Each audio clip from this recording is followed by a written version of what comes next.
ధాన్యం కొనుగోలు త్వరితగతిన పూర్తి చేయాలని కలెక్టర్లను ముఖ్యమంత్రి రేవంత్ రెడ్డి ఆదేశించారు. కొనుగోలు కేంద్రాల్లో మౌలిక వసతులు కల్పించాలని, రైతులకు ఎలాంటి ఇబ్బందులు తలెత్తకుండా చర్యలు తీసుకోవాలని సీఎం స్పష్టం చేశారు. ఢిల్లీ నుంచి కలెక్టర్లు, ఇతర అధికారులతో రేవంత్ రెడ్డి సమీక్ష నిర్వహించారు. రాష్ట్రంలో 66 లక్షల ఎకరాల్లో ధాన్యం పండించారని, ఇంకా 20 లక్షల ఎకరాల్లో పంట కోయాల్సి ఉందన్నారు. ముఖ్యమంత్రి రేవంత్ రెడ్డి నాయకత్వంలో కాంగ్రెస్ ప్రభుత్వం ఈ సంవత్సర కాలంలో అనేక అభివృద్ధి సంక్షేమ కార్యక్రమాలు చేపట్టిందన్నారు మంత్రి శ్రీధర్ బాబు. పెద్దపల్లి జిల్లా మంథనిలో ప్రజాపాలన విజయోత్సవ దినోత్సవ కార్యక్రమంలో మంత్రి శ్రీధర్ బాబు పాల్గొన్నారు. మహిళలకు 1,20,00,000 మంది ఉచిత బస్ టికెట్స్ తో ప్రయాణించినట్లు ఆయన తెలిపారు.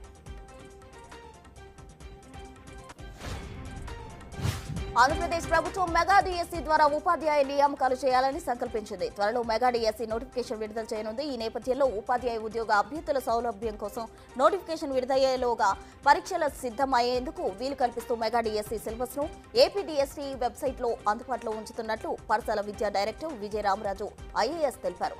అభ్యర్థులు మెగా ఈ సిలబస్ ను వెబ్సైట్ నుంచి డౌన్లోడ్ చేసుకోవచ్చని స్పష్టం చేశారు.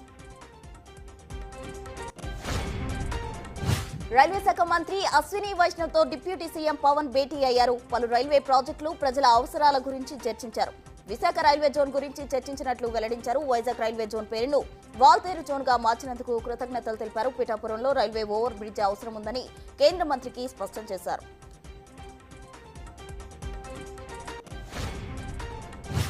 రఘురామను చిత్రహింసలు పెట్టిన కేసులో సిఐడి విశ్రాంత అదనపు ఎస్పీ విజయపాల్ అరెస్ట్ అయ్యారు. కస్టడీలో తనపై హత్యాయత్నం చేశారని గతంలో రఘురామ ఫిర్యాదు చేశారు. దీంతో విజయపాల్ ను అదుపులోకి తీసుకున్నారు. నిన్న విజయపాల్ ను అరెస్ట్ చేసినట్టు ఎస్పీ దామోదర్ ప్రకటించారు. విజయపాల్ రిమాండ్ రిపోర్ట్ ను సిద్ధం చేశారు పోలీసులు. ఎన్నికల సమయంలో ఇచ్చిన 6 గ్యారెంటీలు అమలు చేయలేదని చెప్తూ ఈ తరహా నిరసనలకు సిద్ధమైంది. జీడిమెట్లలోని సంచుల తయారీ కంపెనీలో జరిగిన అగ్ని ప్రమాదం తారాస్థాయికి చేరింది. మంటలు దాటికి బిల్డింగ్ కుప్పకోలేదు. పక్కనే ఉన్న బిల్డింగ్ కు సైతం మంటలు వ్యాపిస్తున్నాయి.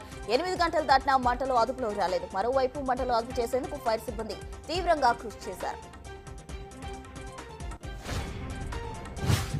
ఉగ్రవాదానికి భారత్ ధీటుగా బదిలిస్తుందని ప్రధాని నరేంద్ర మోదీ హెచ్చరించారు. రాజ్యాంగమే మార్గదర్శకమని, భారత రాజ్యాంగం కాల పరీక్షకు నిలిచిందన్నారు. రాజ్యాంగం అంటే కేవలం పత్రం కాదని, ప్రజాస్వామ్య దీపిక అని తెలిపారు. దేశం ముందు అనే భావన అనేక శతాబ్దాల పాటు రాజ్యాంగాన్ని సజీవంగా ఉంచుతుందన్నారు.